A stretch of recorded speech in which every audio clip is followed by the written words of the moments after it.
Ela é formada em comunicação social. Escritora e colunista de conceituados jornais, iniciou sua carreira em Porto Alegre, escrevendo crônicas para o jornal Zero Hora. A partir daí, sua carreira literária deslanchou. Seu mais recente lançamento, Doidas e Santas, já é sucesso em todo o país, segundo a revista Veja.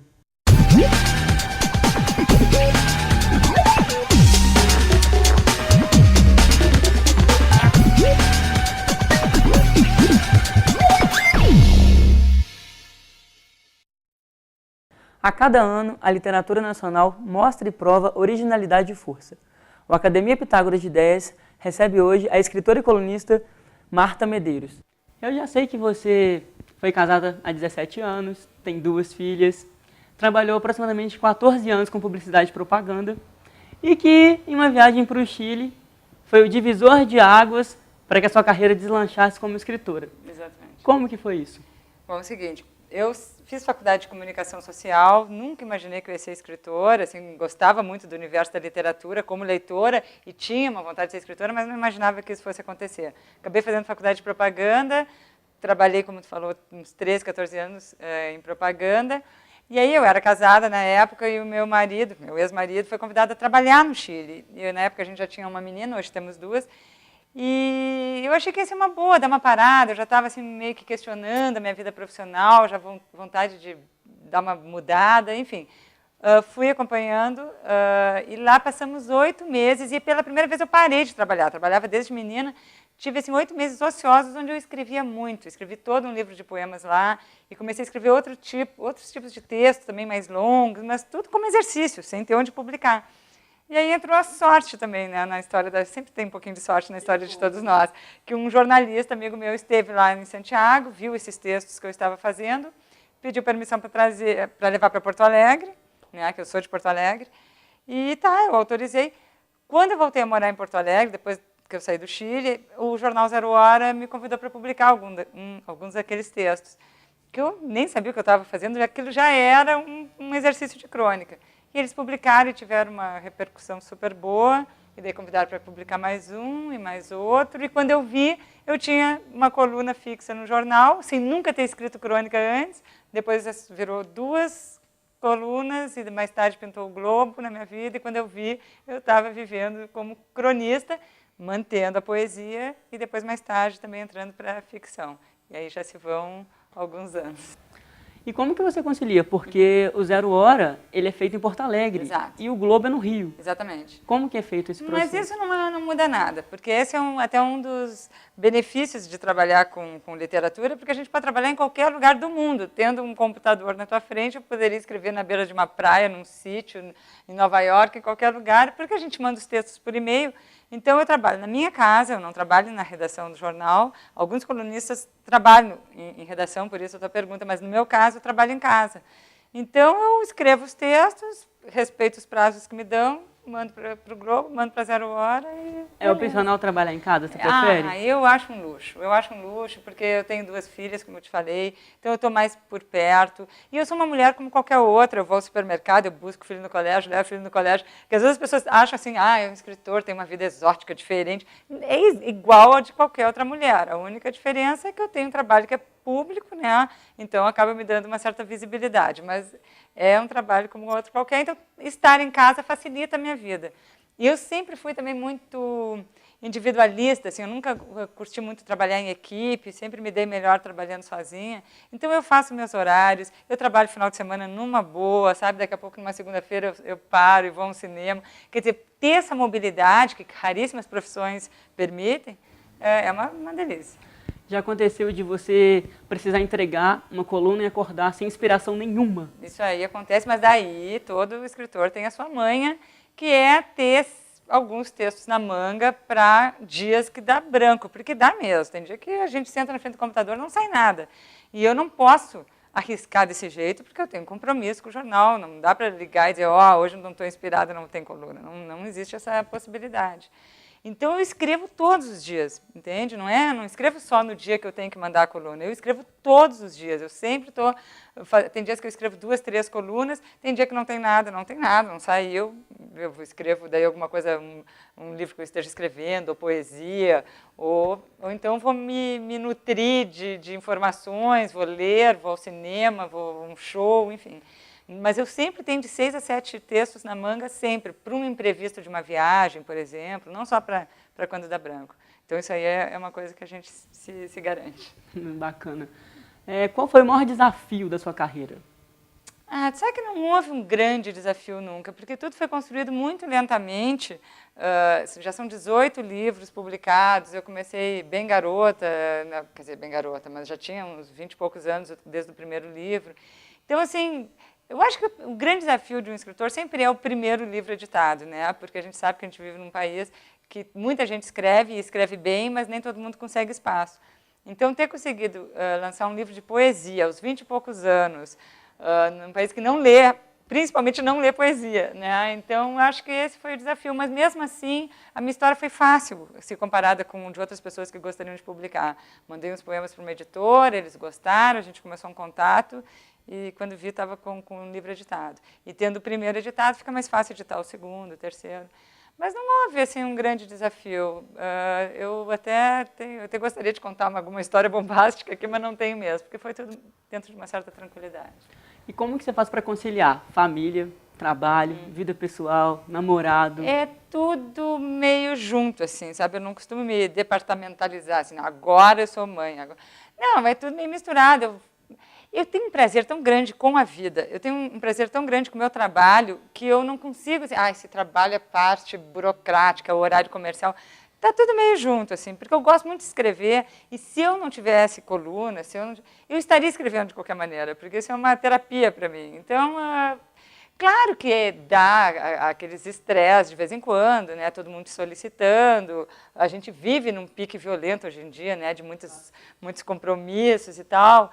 Eu tenho muitos amigos, eu recebo muitos convites, eu até não atendo mais da metade, porque eu sou caseira, também tenho essa ideia do escritor, né, de ser muito boêmio e tal. Eu sou a anti-boêmio, adoro dormir cedo, adoro acordar cedo.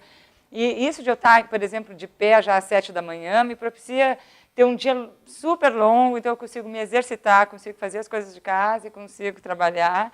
O namorado, infelizmente, mora em Minas, eu estou lá em Porto Alegre, o namorado mora em Minas, então a gente se vê só de 15 em 15 dias. No fim, dá para conciliar tudo. Se você não fosse escritora, qual profissão você teria? Certamente trabalharia com alguma coisa ligada à psicologia, psicoterapia, porque eu sou fascinada pela mente humana. E é até engraçado que muitas pessoas que me leem acham que eu tenho alguma formação psicológica, porque eu escrevo muito sobre isso, sobre relações humanas, sobre a complexidade do nosso dia a dia. Então, isso me fascina como pessoa. Acabei colocando muito isso no meu trabalho, e se eu não trabalhasse com literatura, certamente eu estaria clinicando em algum lugar. Você pensa em atuar nessa área? Eu já pensei em fazer uma faculdade de psicologia, mas o problema é tempo, né? Porque, como tu falou, é muita coisa, é filho, é trabalho, é solicitações, é viagens. Como é que eu ainda vou botar uma faculdade agora, nessa altura do campeonato? E tem que cumprir a agenda, tem livro para entregar. Então eu estou sempre assim, correndo contra o tempo, mas ao mesmo tempo administrando esse meu tempo, porque eu acho muito importante a gente não ficar escrava, sabe, de si mesmo. Então eu tenho meu tempo para minhas amigas, para o meu cinema, para o meu lazer, para minha calma, mas então daqui a pouco eu não estou a fim de, sabe, sobrecarregar a minha agenda só por essa fissura de estar fazendo. Já está de bom tamanho, assim. Mais tarde, quem sabe, se a vida serenizar. Você saiu da área de publicidade e propaganda, né? Por que você saiu? Você acha que não tinha muito a ver com você, não era sua cara? Eu nem posso dizer que foi pouco tempo, foram 13, 14 anos, então a propaganda, as pessoas até perguntam isso, foi quanto tempo perdido até encontrar o teu rumo, mas não foi de modo algum perdido, sabe? Na propaganda eu fiz grandes amigos, a propaganda me deu esse tipo de texto que eu faço, que eu acho que é muito comunicativo, que lida com o morto, é uma herança da propaganda, sabe? Porque a propaganda é a escola da síntese, né? Tu tem que mandar o teu recado com o menor tamanho de texto possível, assim, com o mínimo de palavras. É tudo muito rápido em propaganda. Então, essa objetividade é uma coisa que eu trouxe para a crônica e acho que foi um benefício para o meu trabalho. Então, eu olho para trás, realmente não iria ficar o resto da vida em propaganda, já não curtia tanto, mas sei valorizar o quanto ela foi importante para o trabalho que eu faço hoje, como cronista. O seu trabalho no futuro, o que você vai trazer? Para essa nova geração que está chegando. Não sei nem onde vou jantar hoje, como é que eu vou saber? Olha, eu pretendo continuar escrevendo crônicas, que eu acho que é uma vitrine super importante para o trabalho, tem um retorno muito legal, um feedback imediato, né? As pessoas escrevem e-mails, opinam, então dos gêneros literários que mais te dá esse retorno, né? Isso é muito enriquecedor. Eu pretendo voltar para a poesia, porque eu comecei minha carreira literária com poesia, né? Os primeiros livros eram de poemas, e depois eu acabei deixando de lado, porque a crônica me absorveu para burro, e crônica trabalha com prazo de entrega, coisa que a poesia não tem. Poesia eu escrevo quando quero, quando dá tempo. Então, eu meio que deixei de lado, tenho vontade de voltar para a poesia. E eu gosto de amplificar o trabalho, assim, por exemplo, acho muito legal quando um texto vai para o teatro, como o Divan foi. Eu agora, recentemente, fiz uma parceria com o Frejá, no novo disco dele, então ele pegou 2 poemas meus e transformou em letra de música. Isso é um barato, assim, sabe? Então eu pretendo continuar, não só escrevendo crônicas e os meus livros, mas possibilitando esse tipo de contato com outras artes, né? Música, cinema, teatro, que eu acho que isso aí dá uma vitalidade. Até porque a sua crônica, ela foi transformada em peça teatral e a Lília Cabral atuou durante 3 anos. 3 anos, um super sucesso. E daí fez tanto sucesso que daí o diretor José Alvarenga, que dirigiu Os Normais, ele assistiu a peça e achou que dava filme também. E aí fez a proposta para ir para o cinema, e agora em março de 2009 está estreando nas salas de cinema aí do Brasil inteiro. Muito bem. Nós vamos para um rápido intervalo e voltamos já. Fique com a gente, TV Pitágoras, o futuro começa aqui.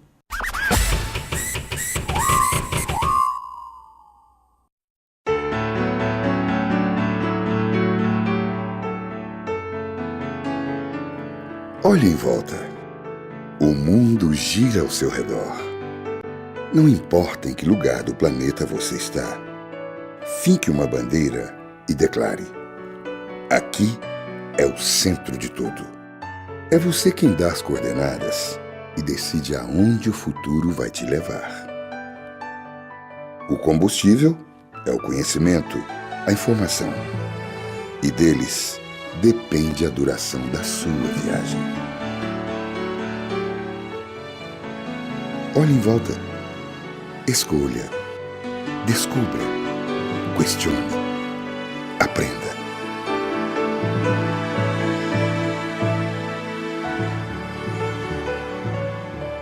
Pitágoras. O futuro é logo aqui.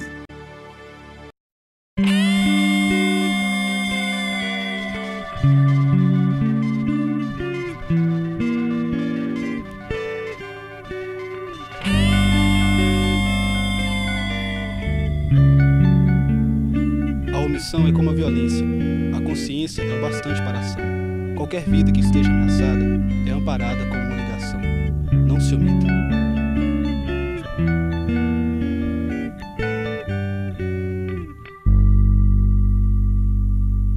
Não seja vítima da omissão. Ao denunciar, você está protegendo e sendo protegida. Ligue 181 a qualquer hora e denuncie toda forma de agressão contra a mulher.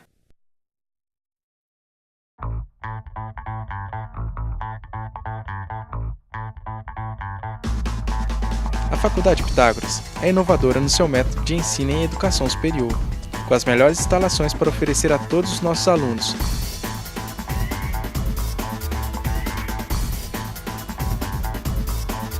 Laboratórios de informática com equipamentos de última geração, salas climatizadas, professores altamente qualificados e muito mais para você, que é ou quer ser um de nossos alunos. Está em suas mãos compreender o mundo e transformar a sua realidade. Ei, psiu, e você? Vai ficar aí comendo mosca? Venha já para o curso de comunicação da Faculdade Pitágoras.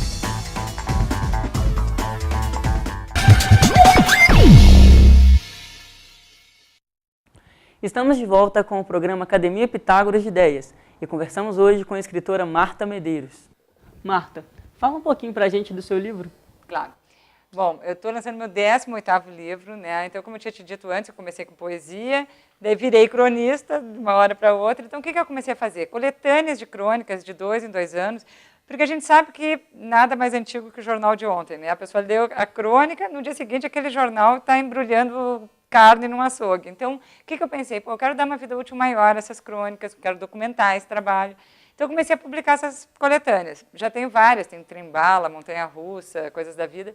E essa é mais uma coletânea, Doidas e Santas. É um livro que reúne 100 crônicas publicadas no Globo e na Zero Hora entre julho de 2005 e julho de 2008. Dessas 100 crônicas, qual a sua favorita?